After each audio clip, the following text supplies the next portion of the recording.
မတွေးခဲ့ရင်သိကောင်းမယ်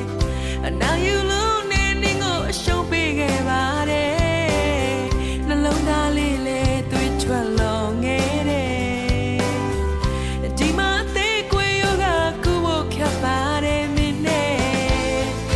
တစားကြီးအလန်းများစွာနေပေးခဲ့လေငါမှမရှိသေးလား